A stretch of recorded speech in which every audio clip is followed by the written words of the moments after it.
తీసుకురా.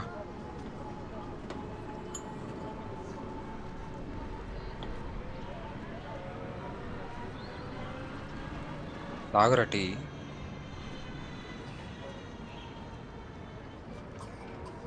ఏంటమ్మా పొద్దు పొద్దున ఆలోచిస్తున్నావు?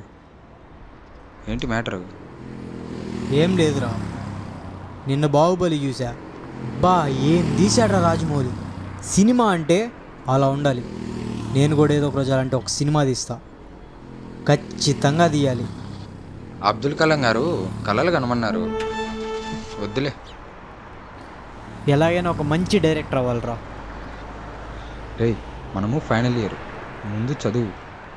సినిమాలు ఇవన్నీ మనకు సెట్ కావు. సినిమాలు తీసా అంట సినిమాలు. ఎందుకు తీయకూడదురా మనం సినిమా? తీయకూడదు కాదు, తీయలేం. నీలాంటి వాళ్ళు చాలా దండి మంది ఉన్నారు. అసలే మనం మిడిల్ క్లాస్ వాళ్ళం రా. అయ్యే బాబోయ్, మన వాళ్ళు అస్సలు కాదు. ఖచ్చితంగా అయింది. ఆహా, అవునా? ఎలాగమ్మా? ఎలా ఏంటి, మనం మంచి కథ రాస్తాం, ఆ కథను ఒక ప్రొడ్యూసర్కి చూపిస్తాం, వాడికి నచ్చిందనుకో వాడు డబ్బులు పెడతాడు, ఆ డబ్బులతోటి మనం సినిమా తీయొచ్చు. ఎలా ఉంది ఐడియా? సింపులా?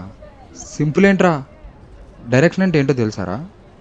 అలా అనుకుంటే మన 2 రాష్ట్రాల్లో కొన్ని లక్షల మంది ఉంటారా, వాళ్ళు అవ్వలేకనా? ఏంటి మావా డిస్కషను? బాబాయ్ ఎక్టి. మనోడు డైరెక్టర్ అవుతాంట. అవునా? కంగ్రాచులేషన్స్ మావా. ఎప్పుడవుతావు మరి? రేపే.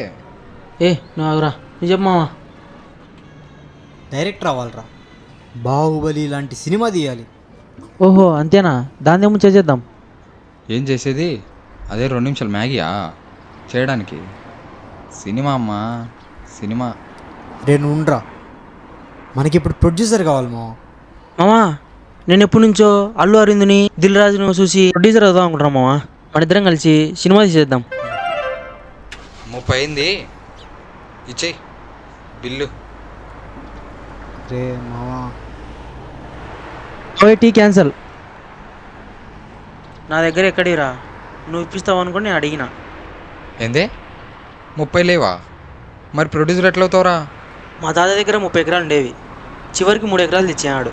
అవి ఏమైనా సరే ప్రొడ్యూసర్ అవుతా.